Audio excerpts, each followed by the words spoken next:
तो चलिए अब हम लोग क्या करते हैं कि कल हम लोगों ने पढ़ा था सिंपल प्रेजेंट टेंस यानी प्रेजेंट इंडेफिनिट टेंस का टोटल स्ट्रक्चर, और उसको कैसे माई डेली रूटीन के लिए, अपनी आदत के लिए, क्रिकेट कमेंट्री सुनाने के लिए, फिल्मों की कहानी सुनाने के लिए, किसी उपन्यास इत्यादि की कहानी सुनाने के लिए कैसे उसका यूज़ किया जाता है। आज हम लोग पढ़ेंगे कि जब उसी बात को जोरदार ढंग से बोलना हो तो आप कैसे उसका यूज करेंगे, यानी इम्फैटिक बना के कैसे करेंगे। इम्फैटिक की मीनिंग होती है जोरदार। तो इम्फैटिक कैसे बनाएंगे हम, जैसे मान लीजिए कि मुझे कहना है कि मैं एक गिलास दूध पीता हूँ, तो ये मेरी आदत है, इसको सीधे सीधे सिंपल प्रेजेंट टेंस से हम बना देंगे, I drink a glass of milk. मैं एक गिलास दूध पीता हूँ। अब इसी को जोरदार ढंग से बोलना हो, मैं एक गिलास दूध पीता ही तो हूँ, तो I do drink a glass of milk. इसको जब जोरदार ढंग से बनाइएगा तो स्ट्रक्चर क्या होगा, subject plus do does plus verb one plus object slash complement. और डू डज का यूज कहाँ होता है, तो आई वी यू दे या किसी भी प्लूरल नाउन के साथ डू का यूज किया जाता है, और ही शी इट या किसी भी सिंगुलर नाउन के साथ डज का यूज किया जाता है।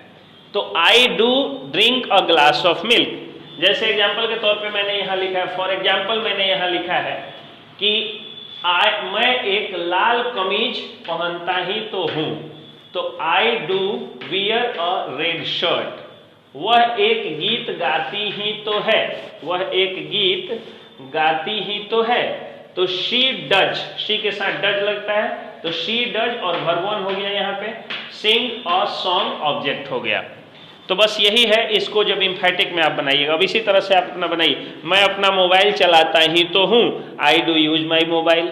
मैं एक गीत गाता ही तो हूँ, I do Singh a song. मैं रोज सुबह एक्सरसाइज करता ही तो हूँ, I do take exercise daily.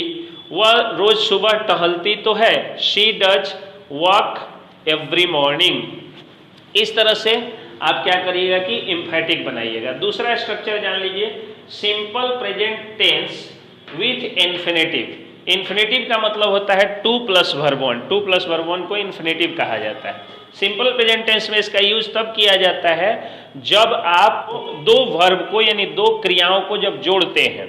जैसे एग्जाम्पल के तौर पे मान लीजिए कि मैं कह रहा हूँ कि मैं एक्सरसाइज करता हूँ, अब इसी को बोलना हो मैं फिट रहने के लिए एक्सरसाइज करता हूँ। जब लक्ष्य जुड़ जाए, उसका गोल जुड़ जाए, तो दो, एक फिट रहना और एक एक्सरसाइज करना, दो वर्ब हो गया, दो क्रियाएं जुड़ गई, दो एक्टिविटी और दो एक्शन जुड़ गए इससे। तो इसको कैसे बनाइएगा, सब्जेक्ट प्लस वर्ब वन या वर्ब फाइव प्लस इन्फिनेटिव यानी verb to plus object slash complement. जैसे मैं डॉक्टर बनने के लिए पढ़ता हूँ, I study, subject plus verb one. अब ये आप लोग कंफ्यूजन कि दोनों वर्ब में से, जैसे इसमें दो वर्ब हो रहा है, एक पढ़ना एक बनना, तो दोनों में पहला कौन लगाइएगा। तो इंग्लिश में एकदम सीधे होता है, हिंदी में ये टेढ़ा हो जाता है। हिंदी में क्या होता है कि जैसे हम कहते हैं कि मैं टहलने के लिए गांधी मैदान जाता हूँ, तो पहले मैं जाता हूँ तब टहलता हूँ, लेकिन हिंदी में बोला उल्टा जाता है, मैं पहले टहलना बोल लिया जाता है। जैसे मैं टहलने के लिए पहले ही बोल दिए तब जाता हूँ, तो इंग्लिश में वो बात नहीं है। इंग्लिश में जो क्रिया पहले होती है उसी को इंग्लिश में बोला जाता है। तो यहाँ पे पढ़ने की क्रिया पहले हो रही है, पढ़ने की एक्टिविटी पहले हो रही है, तो इसलिए हो जाएगा I study to become, subject plus verb one, to plus verb one यानी इन्फिनेटिव, तो I study to become a doctor. Clear. उसी तरह से मैं इंजीनियर बनने के लिए गणित पढ़ता हूँ, तो I study mathematics to become an engineer. तो ये स्ट्रक्चर हुआ आपको subject plus verb one verb five infinitive plus object slash complement. For example, अच्छा फॉर एग्जाम्पल को बहुत दिनों से मैं आप लोगों को बता रहा हूँ, अभी रिपीट कर देता हूँ कि जैसे आई ई और ई जी दो लैटिन वर्ड हैं जिनका अक्सर यूज किया जाता है। तो इनका मीनिंग क्या होता है, तो इनका मीनिंग होता है आई ई का मतलब होता है इट इस्ट दैट इज, और ई जी का मतलब होता है एग्जाम्पली ग्रेशिया, उसकी इंग्लिश हो गई फॉर एग्जाम्पल। फॉर एग्जाम्पल के रूप में आप कोई अगर शॉर्टकट में लैटिन टर्म लिखना है तो इजी लिखिएगा, और दैट इज के रूप में अगर लिखना हो तो आई ई लिखिएगा। अगले एक्सरसाइज में हम पढ़ते हैं आगे कुछ स्पेशल स्ट्रक्चर्स को आज